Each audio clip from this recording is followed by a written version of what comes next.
กดแล้วว่าห่ำเศร้า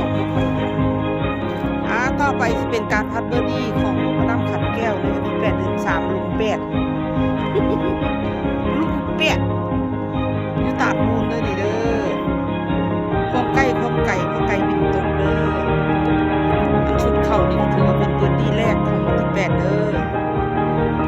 สมาธิวันนี้มิดละมัน